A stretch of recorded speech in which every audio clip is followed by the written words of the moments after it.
When you grow up in a house with Peter and Lois as your parents, you are bound to end up with a few screws loose. But Chris, Meg, and Stewie have taken childhood dysfunction to a whole new, highly questionable level. Fine, you caught me. So I borrowed your bra. My hurt when I go down the stairs. Today, we're counting down the Griffin children most sus moment in Family Guy. Let's start the show, kicking things off with Season 6, Episode 8, Mixed Stroke. How far would you go to prove to your best friend that high schoolers are total gullible losers? If you are Stewie Griffin, you create a completely fake teenage alter ego, infiltrate the local high school, and end up crossing a massive, totally unacceptable boundary by locking lips with the most popular girl in town. This wildly uncomfortable storyline kicks off with Stewie and Brian watching a super dramatic, over-the-top high school television show. High school is such a serious thing. These problems matter. Stewie is completely unimpressed, expressing that high school students are so incredibly lame that he, a literal one-year-old, could easily become the coolest kid in school within a single week. God, these high school students are lame. I'm a freaking baby and I'm cooler than they are. Brian, never one to pass up an opportunity to watch Stewie fail, decides to take that wager. The stakes are set. If Stewie can pull it off, Brian has to stick his nose into Meg's unwashed beanie hat and take an agonizing 8-second inhale. With the bet locked in, Stewie smuggles himself into the high school by hiding inside Meg's backpack.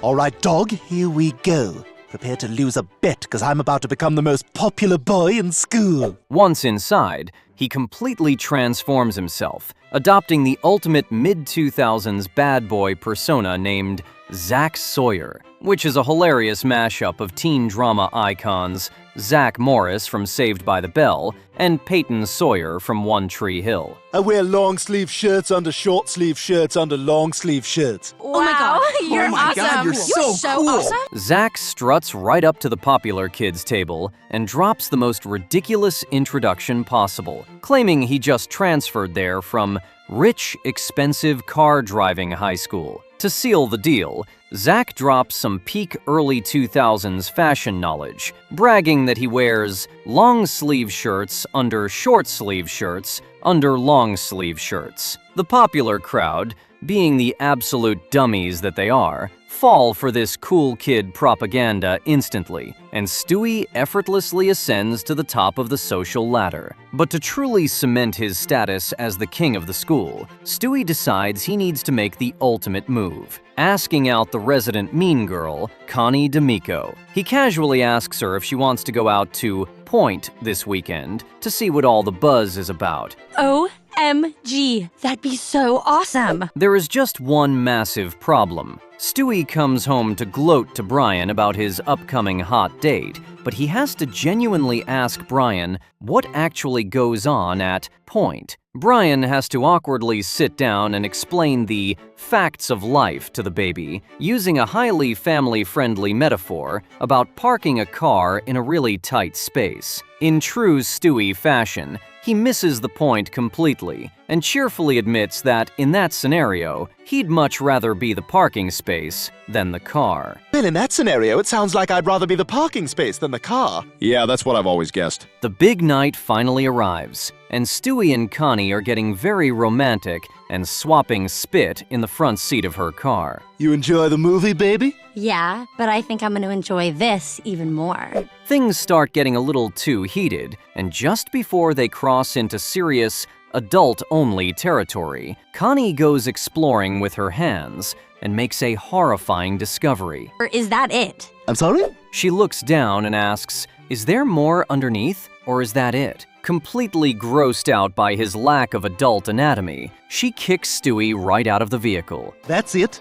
That was What a ripoff! I should sue her! Be careful you're not held in contempt of cat! Ha! The very next day at school, the entire student body gives Zach Sawyer the cold shoulder. What the hell's your problem? Hey Logan, what's going on? Connie has completely tanked his reputation by telling everyone about his shortcomings, but Stewie isn't about to let Connie win. Well, you've effectively ended my reign of coolness, haven't you? You're a disgrace, you know that? If she is going to ruin his fake identity, he is going to ruin her actual life. In front of the entire school, Stewie drops his Zack Sawyer disguise, leaving Connie to face the horrified stares of her classmates. This girl is making out with a baby! A new baby! Stewie loudly points out that this older high school girl was just getting romantic in her car with a literal infant who wasn't wearing any clothes. And just like that, Connie's reputation is entirely destroyed, and another highly questionable individual is exposed, all thanks to Stewie's completely unhinged entrapment tactics. Next up is Season 19, Episode 2, The Talented Mr. Stewie. What happens when a highly intelligent, totally unhinged toddler discovers his absolute favorite stuffed animal used to belong to his older brother? He plots a fatal revenge scheme, of course. In this episode, we get to see just how incredibly toxic and dangerously jealous Stewie can get over his beloved teddy bear, Rupert. The episode kicks off on a high note for Stewie and Rupert. Stewie returns home to celebrate a massive preschool milestone. He has just won the Busy Bee Award for sharing and helping for the second week in a row. I'm going for 3 weeks, Rupert. Nobody's ever gotten Busy Bee 3 weeks in a row before, and with you by my side, I know I can do it! To commemorate this monumental occasion, Stewie decides to make a beautiful photo collage for his #1 bear. There you are. What are you doing up here? Oh, hey, Bri. I'm making a collage for Rupert. We've been firing on all cylinders lately, and I just wanted to let him know I care. But while digging through old family albums, he gets a massive, heartbreaking lore dump. He uncovers a vintage photograph of a young Chris holding Rupert. It turns out that before he belonged to Stewie, Rupert's name was actually Skippy, and he went absolutely everywhere with Chris. What's he doing with Chris? Well, Rupert belonged to Chris before he was yours. Didn't you know that? No, I did not know that. Yeah, it was named Skippy. Stewie is completely shattered by the realization that he is essentially getting his older brother's sloppy seconds. He tries to play it cool and act like a mature adult, Oh, God, this can't be happening. I thought Rupert was mine first. telling Rupert that he isn't mad and that this changes nothing about their relationship. But the truth is, the jealousy is eating him alive, leading to Stewie crying himself to sleep at night. The stress becomes so overwhelming that Stewie actually loses his Busy Bee streak. To finalize the split, he hands Rupert back over to Chris. I have somebody here that would like to see you. Your teddy bear. You don't have to be coy. I know he was yours first. But in the ultimate toxic X move, Stewie secretly installs a nanny cam inside of Rupert so he can spy on the two of them from his bedroom. Chiming. It's chiming. Okay, calm down. Just calm down. Seeing Chris and Rupert hanging out together drives Stewie absolutely crazy. He tries to make Rupert jealous by debuting a brand new, rebound stuffed bear named Anton at the dinner table. Remember when that bear used to be yours, Chris? Oh, you used to take him with you every... You shut your mouth, you hear me? But it just doesn't fix the hole in his heart. Desperate for inner peace, Stewie embarks on a globe-trotting, soul-searching journey, traveling from Indonesia to Italy to India. I know how I'm going to move on. I have to Chris and Rupert right away. After a silent meditation retreat, his mind is finally clear, and he reaches a totally irrational, highly sus conclusion. The only way he can truly move on is to permanently eliminate Chris and Rupert. Well, I'm so glad to hear that, Stewie. What are you going to do? I've got something super special planned. Well, I'm happy you're back. I missed you. I'm happy I'm back too. Stewie rents a secluded lakeside cabin and invites Chris and Rupert over under the guise of having one final friendly dinner. Takeout's fine, he'll never know.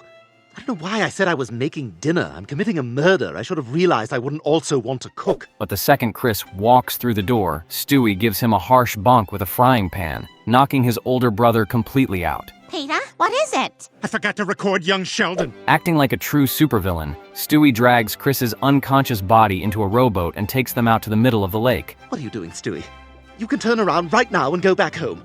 This is your brother. Chris eventually wakes up and tries to fight back, but Stewie easily overpowers him with an oar and tosses his brother into the freezing water to meet his watery fate. Before Stewie can toss Rupert into the lake to join him, his phone buzzes with a conveniently timed nanny cam video from earlier that day. In the recording, Chris is talking to Rupert, openly admitting that the bear truly belongs with Stewie and that he plans to give Rupert back to him right after their dinner. So, you do love me?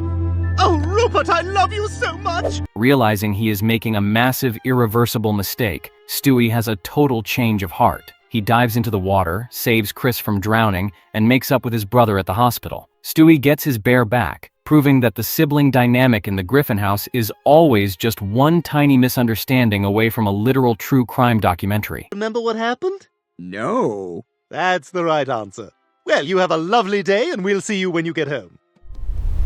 Next up is Season 18, Episode 18, Better Off Meg. How far would you go to maintain your high school popularity? If you are Chris Griffin, you'd gladly accept your sister's tragic demise, and even resort to full-blown kidnapping, just to keep the sympathy points rolling in. In this wildly sus storyline, Chris proves that he values his social status way more than his own sibling's life. The episode kicks off with Meg having what might be her most depressing day ever. She shows up to school only to realize it's senior skip day, and literally nobody bothered to tell her. Why are you here? It's skip day. It's skip day? Nobody told me. She's unpopular and unattractive. Feeling left out, she calls her parents to see what they are up to. It turns out, the rest of the Griffin family is having a grand old time at the local fair. But here is the saddest part. They didn't just go without her. They actually replaced her with a literal barrel wearing her hat. They are so oblivious that they are casually walking around the fairgrounds, fully believing this wooden barrel is their teenage daughter. Sorry about that, everyone. Now let's get back to the fair and enjoy our March 23rd. Rejected by her own family, Meg decides to spend her afternoon hanging out at the local bowling alley. While she's there, she asks the attendant, Bruce, for her ID back. But Bruce, who is feeling a little goofy from inhaling too many bowling shoe spray fumes, accidentally hands Meg's driver's license to a completely different teenage girl. Yes! Later that evening, a horrific breaking news story hits the television. A fiery car crash has claimed the life of a local teen. Because the victim had Meg's ID on her, the police officially declare that Meg Griffin has passed away. It pains me above the waist to tell you that Meg is dead. What? What are you talking about? Meg's right here. When the news reaches the Griffin house, Meg's funeral is quickly arranged. Meg secretly sneaks into the back of the service to watch, So I guess I'm dead. And no one cares. hoping to see her family in tears. Instead, the turnout is absolutely pathetic, and her family is still using the barrel as her memorial photo. Kind of feel bad. There's nobody here. I know. We're not even here. This was the right decision. But while Meg is realizing how little she meant to them, Chris is experiencing a totally different reality. Suddenly, all the popular girls at school are swarming him, showering him with sympathy, hugs, and undivided attention because he is the grieving brother. Chris is absolutely mortified at first, but then instantly realizes he can milk this tragedy to become the most popular kid at school. There's hardly anyone here. Well, that's it. I'm off to a new town to start a new life. Ooh, sorry. Seeing how little her family cares, Meg decides to just stay dead. She moves to a new city, gets a nice apartment, and takes on the highly questionable alias Natalie Hallway. My name? My name is... Hallway.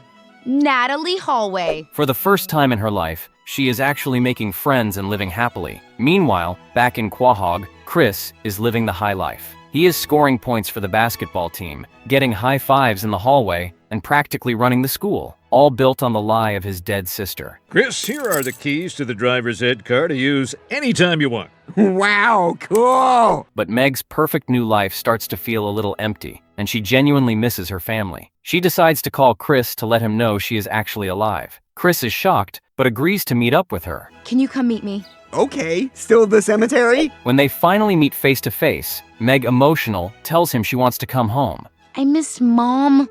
I missed you.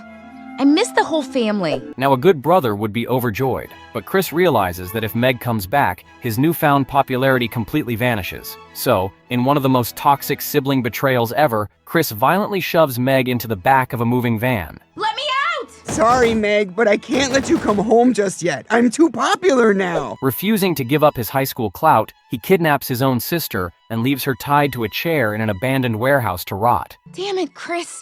I don't care that you're popular now. Let me out of here! While Chris attends a massive, school-wide memorial assembly dedicated to Meg, the real Meg is wasting away in the warehouse. As she loses consciousness, her life flashes before her eyes. But in a hilarious, depressing twist, she isn't even in her own memories. She just sees herself as a tomato. Fueled by pure spite, Meg resorts to a desperate and painful measure. She aggressively smashes her face against the concrete floor until she creates enough of a slippery mess to literally slide her way out of her restraints. I'm gonna live. I'm getting out of here. Meg kicks down the doors of the school auditorium, stunning the entire crowd. I'm alive! I'm alive! Lois demands to know what happened, and Meg points right at Chris, exposing him for kidnapping her. But in the ultimate unfair Family Guy wrap-up, the crowd misunderstands the situation. They assume Chris kept her safe and saved her life, and the student body carries him out of the gym on their shoulders like a star quarterback, while Meg is left standing there, entirely defeated. Anyway, Meg, wherever you are, I'm sorry. Damn it, I'm giving a speech! Next up is Season 22, Episode 11, Teacher's Heavy Pet. What is the absolute most boundary-crossing, unforgivable thing a teenager could do to stay popular? Would they spread rumors about their own family? Would they break the law? How about sneaking into the bathroom to take a highly inappropriate picture of their own mother? In this deeply uncomfortable episode, Chris proves there is absolutely no line he won't cross for a little high school clout. The episode kicks off on a completely humiliating note for Chris, as he is elected as the Adam West High homecoming dunce for the 4th year in a row. 4 years in a row is nothing to be proud of. Dynasty. Naturally, Chris is feeling incredibly depressed about being the school's biggest loser. But things are about to get infinitely worse when Lois comes home and cheerfully announces that she managed to land a substitute teaching job at his high school. Mom, you can't. Don't you need a master's degree to teach? A master's degree is needed, and I told them I had one. Chris is absolutely mortified, knowing that having his mom as a teacher will completely destroy whatever tiny shred of a reputation he has left. You saw how unpopular I am at school. Having my mother as a teacher will make things worse. Lois tries to calm him down, assuring him that she applied under her maiden name, Mrs. Pewterschmidt, and plans to wear a disguise so nobody will know they are related. That won't work. I don't want this. I'm going to Bonnie's room. You mean your room? No, Bonnie's room. The next day, Lois arrives at school in her disguise, and wouldn't you know it, she is assigned to teach Chris's class. Almost immediately, the teenage boys in the room start ogling the new teacher, much to Chris's absolute disgust. Oh my God, they're all leering at my mom. This is more embarrassing than when Dad ruined my birthday party. Later, when Chris is sitting at lunch, the cool kids invite him over and ask if he thinks Mrs. Pewterschmidt is hot. It's incredibly awkward, but Chris kind of agrees just to fit in. Yeah, I guess she's a total hottie. But the rumor mill really starts spinning when two popular guys spot Chris getting into a car with the new teacher after school. Quick, Chris, get down! Whoa, Griffin's a selfless lover. It's so great he's having sex. The next morning, Chris is questioned by the popular crowd, who want to know if he actually managed to score with the hot substitute. Realizing that his social stock is skyrocketing, Chris decides to play along. He details a completely fabricated story that is just vague enough to be believable, and the popular kids are so impressed by his game that they literally carry him out of the room like a king.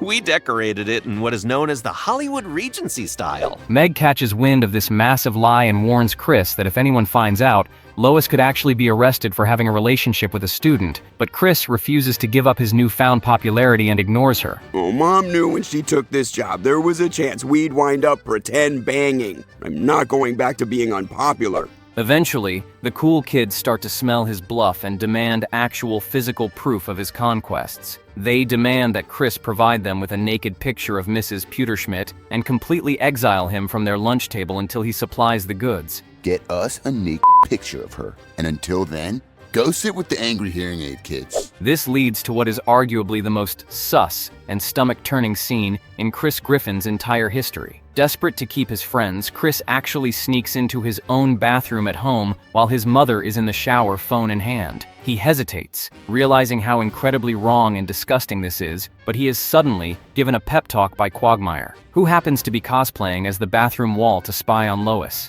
I don't know, Mr. Quagmire. In order to find real happiness, you must learn to love yourself for the totality of who you are. Quagmire encourages Chris to fully embrace his inner dirtbag, and Chris actually goes through with taking the picture. The next day, Chris shows the picture to the popular kids, making them swear a blood oath not to share it. Of course, they immediately share it, and within seconds, the highly inappropriate photo is sent to every single person in the school, including the principal. Miss Pewterschmidt is sleeping with a student. Here's the proof. That's her. Lois gets called into the principal's office, completely unaware of the rumor. Pewterschmidt, you cannot sleep with students. What? No, never! When the principal shows her the revealing photo, she is horrified and storms home to give Chris an ultimatum.